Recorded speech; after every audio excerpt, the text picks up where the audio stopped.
Então, quando sai notícia que o Tuma e o Osmar estão negando documentos, não é uma notícia verdadeira. Não vai ter golpe! Mas isso quem vai identificar é a investigação que está sendo feita, não é o Corinthians, que não tem essa atribuição. Não vai ter golpe! Mas eles têm obrigatoriedade de manter sigilo. A gente vê fatura vazando na imprensa ou nas mídias sociais todo santo dia. Isso é crime. Não pode vazar. Não vai ter golpe! Você pode ter um furto qualificado, como já se cogitou. Você pode ter organização criminosa. Você pode ter uma série de coisas. Não vai ter golpe! Porque a gente está sendo ameaçado. Vocês têm acompanhado. Vocês estão sendo ameaçados. Vários de vocês aqui tiveram que trocar de emprego. Eu estou mentindo. Não vai ter golpe! Não é atribuição das comissões do Conselho apurar a prática de crime. Bomba no Corinthians. Revelações gravíssimas vieram à tona em uma coletiva de emergência. O presidente do Conselho Deliberativo, Dr. Romeu Tuma Júnior, e o vice-presidente, Dr. Leonardo Pantaleão, falaram abertamente sobre uma situação que pode abalar ainda mais o timão. Pergunta vale para ambos. Ambos trataram muito sobre o termo de ética, de limpeza de imagem do clube, das suas comissões. Dentro disso, agora ocorre também um processo dentro do Ministério Público envolvendo os 3 últimos presidentes do Corinthians. Então, dentro disso, como limpar a imagem do clube em meio a isso e detalhar também, se vocês puderem, um pouco dessa conversa com o Ministério Público sobre a entrega de documentos, sobre como o Corinthians vem se portando diante dessa investigação tão importante para a imagem do clube. Muito importante sua pergunta, até para a gente esclarecer algumas coisas que têm sido noticiadas de uma forma talvez equivocada, até porque as pessoas talvez não conheçam perfeitamente como se dá o funcionamento, não só interno, mas também na área do direito. Vamos lá. Internamente, eu tenho sido copiado em alguns e-mails do Sua Excelência Promotor de Justiça, mas é preciso entender que as deliberações em nome do Corinthians são tomadas pela diretoria, não pelo Conselho. Eu lá no início fui convidado a prestar alguns esclarecimentos e até falei para vocês que seria uma grande oportunidade de eu falar como testemunha e não como presidente do Conselho. Eu podia acrescentar algumas coisas no meu entendimento, como já velho associado do Corinthians, como conselheiro antigo e na condição de uma testemunha. E expliquei muitas coisas, como funcionava. Algumas até comentei, foi na outra coletiva, quando surgiu o fato de eu ser convidado para depor. E falei que o cartão não tinha nenhuma regulamentação interna, nunca houve, não tinha nenhuma previsão estatutária. E que o uso do cartão era uma deliberação de cada presidente, enfim, de cada diretoria financeira. E a partir daquele momento, ficou sendo muito noticiado que eu era demandado junto com o presidente para apresentar isso, apresentar aquilo. E a gente tem algumas regras internas. Cabe à diretoria fazer alguns movimentos de atender essas demandas. E nós precisamos entender também que em um dado momento, o Corinthians foi vítima. Logo que isso aconteceu, eu fiz um e-mail, na época o Dr. Pantaleão era diretor jurídico. Eu pedi para a diretoria, para o presidente Osmar, que era presidente interino na época, e o Dr. Pantaleão era diretor jurídico, para resguardar toda a documentação, suporte e todas as faturas do cartão de crédito. Não é só a fatura se sumir, você pede segunda via no banco. Mas você tem o documento comprobatório, você tem a nota fiscal, você tem o comprovante de uso do cartão, quem assinou, quem foi usar. E a gente teve a notícia no Conselho que os documentos haviam sido furtados, principalmente os documentos suportes. E lá atrás nós já instauramos o procedimento, foi feito o boletim de ocorrência e tudo isso foi comunicado para o Ministério Público quando foi requerido os documentos. O promotor entendeu que estava sendo demorado e fez uma solicitação judicial para que fosse quebrado o sigilo do cartão de crédito. A partir desse momento as coisas mudam um pouco de figura. Quando você tem uma requisição judicial, diferentemente de um PIC, que é um procedimento investigativo criminal, você está acionando o Poder Judiciário. Então o clube tem alguns entendimentos. E eu estou fazendo uma explicação jurídica, não por parte do presidente do Conselho, tá? É só uma explicação jurídica para quem está lá fora poder entender isso. Quando você tem uma requisição judicial, você depende da ordem judicial. E eu entendo, particularmente como advogado, que você pedir documento sigiloso, de quebra de sigilo, você depende de uma ordem judicial. Delegado de polícia e promotor não pode pedir documento de segredo de justiça. Todo documento financeiro é documento que tem uma proteção por lei, que ele recai sobre ele segredo de justiça. Então, assim, se o promotor pedir o cartão do Tuma, cabe a mim falar, pode pegar, eu te dou cópia. Se for da instituição, não cabe a mim, não cabe ao presidente, não cabe a ninguém. Depende de uma ordem judicial para isso. Mas eu sei que o clube, em colaboração, mandou para o Ministério Público. Só que mandou entregar hoje, salvo engano, diretamente na mão da autoridade judicial a quem está hoje vinculado o procedimento. A quem o próprio promotor solicitou a quebra de sigilo. Então o clube mandou entregar oficialmente na mão da autoridade judicial, a quem compete tirar ou não o sigilo sobre documentos fiscais. Tanto que na apuração interna, quando eu solicito ao jurídico, ao financeiro, que faça compartilhamento de documentos fiscais do clube, eu decreto o sigilo na apuração que está sendo feita aqui dentro. Os órgãos internos de controle têm acesso às contas. O Conselho Fiscal faz isso todo mês. O CORE também faz isso todo mês. Mas eles têm obrigatoriedade de manter sigilo.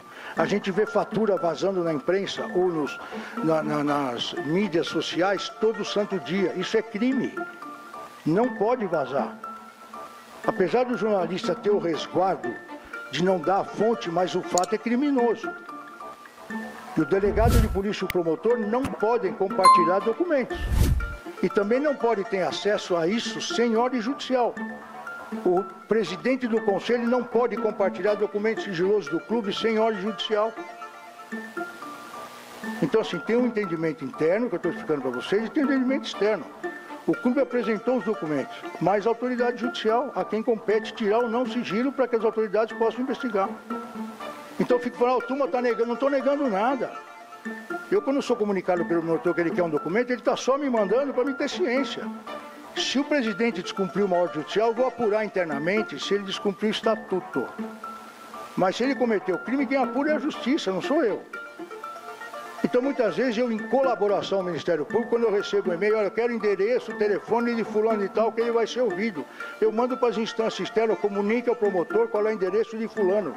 Ele está requerendo. Se a diretoria não manda, eu mando.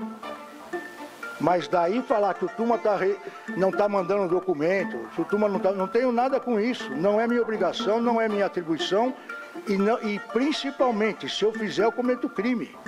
Eu tenho absoluta certeza que o promotor sabe disso. Então, quando sai notícia que o Tuma e o Osmar estão negando documentos, não é uma notícia verdadeira. Eu não acredito que o promotor está falando isso. Se ele falar isso, ele está cometendo um equívoco. E ele tem muita experiência para não cometer esse tipo de equívoco. Então não é verdade. Aqueles que reverberam isso estão mentindo. Não há em nenhum momento, interesse do Corinthians a encobrir nada. Não há em nenhum momento interesse do Corinthians a atrapalhar nenhuma investigação. O que há interesse do Corinthians é resguardar a sua imagem e cumprir a lei. Ninguém está protegendo ninguém. Nós não podemos descumprir a lei. Sob pena, inclusive, de as pessoas que estão sendo investigadas anular tudo. Quantos casos vocês já viram de investigações que começam errada por denúncia anônima, por fornecimento de documento sem a base legal, que as pessoas anulam? Nós temos um caso de um ex-presidente que foi cassado, que está tentando anular a investigação porque o COAF compartilhou informação com o delegado. Isso já tem um entendimento do Supremo que pode, mas imagine se não pudesse. Então, assim, eu não sou o dono da conta do Corinthians, o presidente também não é. Eu lembro que até tiraram o sarro na imprensa, dizendo, o presidente falou que vai pedir autorização para o conselho. Não é para mim que ele tem que pedir, ele também não precisa pedir, tem que pedir para a justiça. Qualquer um de nós que compartilhar documento do Corinthians sigiloso, coberto por sigilo fiscal, comete crime, gente. E numa suposição, e aqui eu vou fazer um exercício de suposição, por favor, não distorçam isso. Que algum dos ex-presidentes tenha cometido um crime, é uma suposição. Usando o cartão, se eu compartilhar um cartão deles, sem ordem judicial, eles anulam qualquer investigação, e se ele for expulso do clube, eles anulam. E eu que vou ser punido ao presidente. Simples assim. Então, assim, ninguém está sonegando nada, nós queremos só seguir o rito legal. com a supervisão judicial. Eu fui depor lá, vocês acompanharam, eu pedi para botar sob sigilo a investigação, porque a gente está sendo ameaçado, vocês têm acompanhado, vocês estão sendo ameaçados. Vários de vocês aqui tiveram que trocar de emprego. Eu estou mentindo. Tem que ter coragem e falar. Quantos de vocês aqui, hoje que não estão aqui, já estão em outra editoria do jornal de vocês, que foram ameaçados por torcedor organizado, que foram ameaçados por esses caras que são da milícia? Ou eu estou mentindo? A gente tem que ser transparente. Vamos passar o Corinthians a limpo. Passe a imprensa também a limpo. Passe a função de vocês, a profissão de vocês. Vocês estão sofrendo isso, pô. Fala a verdade. Por que eu tenho que ser o alvo? Eu não estou protegendo ninguém. Estou protegendo a nossa integridade física, a integridade judicial e a integridade de vocês mesmos. Está esclarecido isso? O Corinthians entregou os documentos nas vias que deviam ser entregues. Mas o presidente do Conselho não tem nada com isso. O presidente do Conselho cumpre o que está no Estatuto. Quem tem poder para entregar documentos ou não é a diretoria e está fazendo. Eu fiscalizo. Se ela descumprir a regra, se ela descumprir a lei, a gente apura aqui dentro. Mas em nenhum momento foi descumprido. Vocês têm acompanhado todo esse procedimento. Eu recebi um e-mail, como várias pessoas recebem aqui dentro, e fui fazer um comentário para o promotor, dizendo ao promotor, essa informação não é assim, é assado.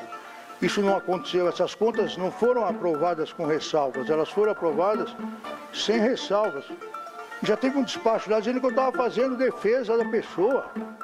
Eu só estava dando uma explicação técnica, porque obviamente ele não tem obrigação de conhecer como é que funciona aqui dentro. Então assim, eu já não me manifesto mais. Se eu quero ajudar a fazer a apuração correta, vão interpretar que eu estou fazendo defesa de alguém que é investigado, eu não falo mais. Se alguém tiver mais alguma dúvida sobre esse procedimento e se as nossas respostas estão sendo suficientes ou não, a gente esclarece. Mas, por favor, perguntem antes de noticiar. Ninguém é obrigado a conhecer o funcionamento das coisas, nem a lei.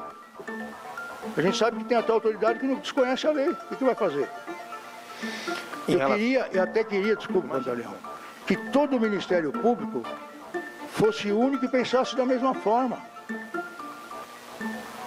Vocês sabiam que tem outro procedimento igual? Que outro ministério, outro promotor recebeu a mesma informação e agiu de forma diferente?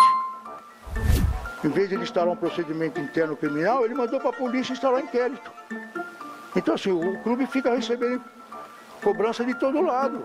A gente precisa centralizar isso numa autoridade judicial. Tem um inquérito aqui no 52 que é a mesma coisa. Você sabia disso?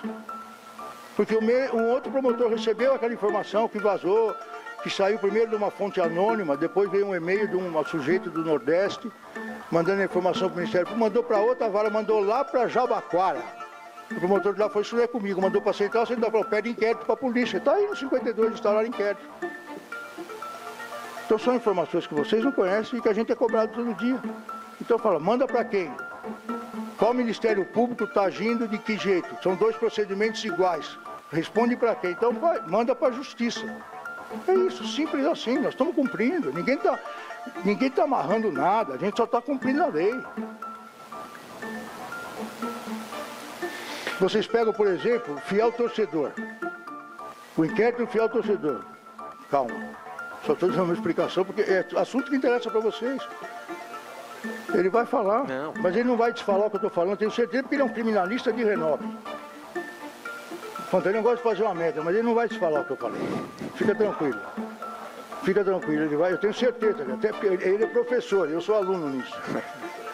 Respondendo a sua pergunta, né, de como resgatar a credibilidade, inclusive agora em relação a esse caso do Ministério Público, eu vejo tudo de uma maneira muito simples, no seguinte sentido, é fazer o que hoje foi, de fato, feito. Por que só hoje? Porque, segundo informações que eu recebi, eram arquivos muito grandes, eram complicados de terem sido localizados. Tinham sido furtados. Sim, alguns, inclusive, tem que ser pedido uma segunda via em instituições bancárias, enfim.